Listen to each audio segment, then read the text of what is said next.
I'm Nihla Judd. I'm running for Utah House District 75 with the Independent American Party.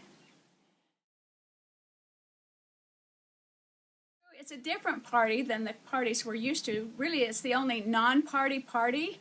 We don't believe in party politics. We don't believe in being true to the game that party politics play. We believe in being independent Americans and voting our conscience. It's a party of prayer, principles, and patriots. It stands firmly on the Constitution. We'll vote with the Constitution 100% of the time. Also, the thing that's different about the Independent American Party is the fact that they do not run politicians. If someone comes to them who is a politician and wants to run, they would not accept them. The executive committee goes out and interviews people and finds who they believe are statesmen, honest people with integrity, and then they extend an invitation to run for office. None of our candidates stepped up and said, I want to be a candidate. They were chosen by the committee and then given an invitation to run. Back in 1998, there were a few people I know. Will Christensen was involved, and Wayne Hill, and they read Ezra Taft Benson's article on principles of good government. They took the article and then identified 15 principles of what good government is, and that's what the party was based on. The party waned for a little while, but in the last couple of years they've done extensive effort and energy into getting back onto the ballot.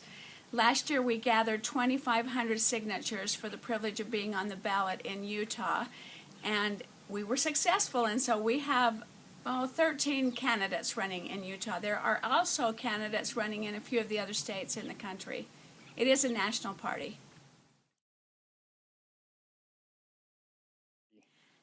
I was working with Wayne Hill and Will Christensen, Gene Van Wagner, to repeal the 17th Amendment. We feel that that's one of the biggest problems we have in our country. It used to be that senators were appointed by the state legislators to represent the state. In backroom dealing and Christmas Eve voting, they changed that to where now senators are elected by popular vote. That makes them no different than the House of Representatives. So that leaves the state of Utah and all the other states unrepresented in the legislature. No one is there to speak for the states because they did away with that in the 17th Amendment. We need to overturn that, get the senators selected by the states so they are accountable to the states, so the states can be represented, so that we can get our lands back and we can push back on unconstitutional federal law that limits the state. We no longer have a balance of power because we lost that with the 17th Amendment.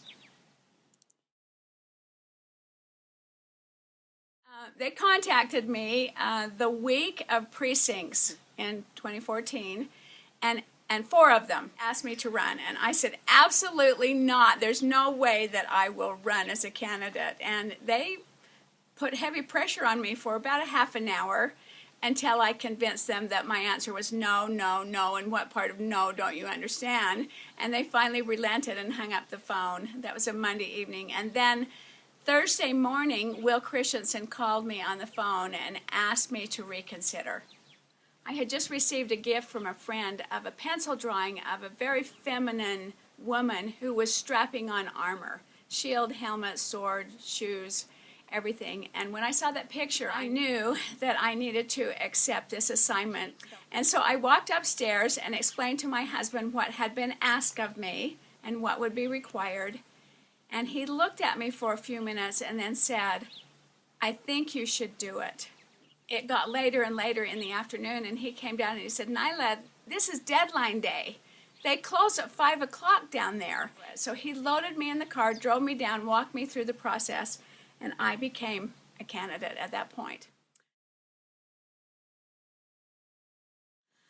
I plan to push back against big federal government. I'm not sure that people in the legislature understand that we do not have to enforce unconstitutional laws that come down to us from the federal government, such as Obamacare, the federal lands issue, Common Core.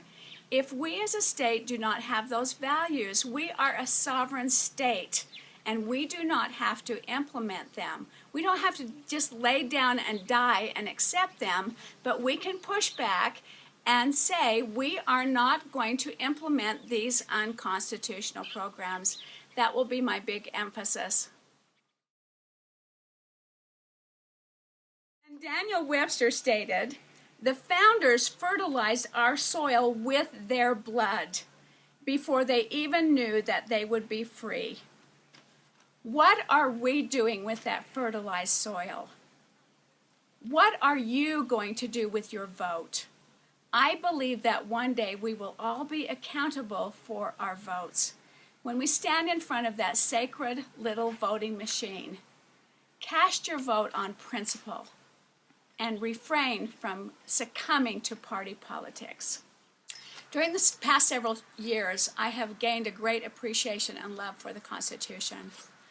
It's important that we become educated. Our founders knew that an uneducated public could not save the Constitution.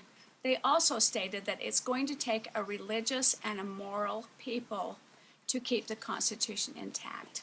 We must do our part. They did their part. It's up to us now to refound the Republic and restore the Constitution to its magnificent place.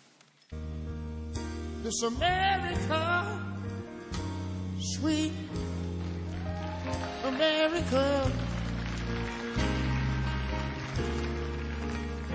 may God thy gold refine,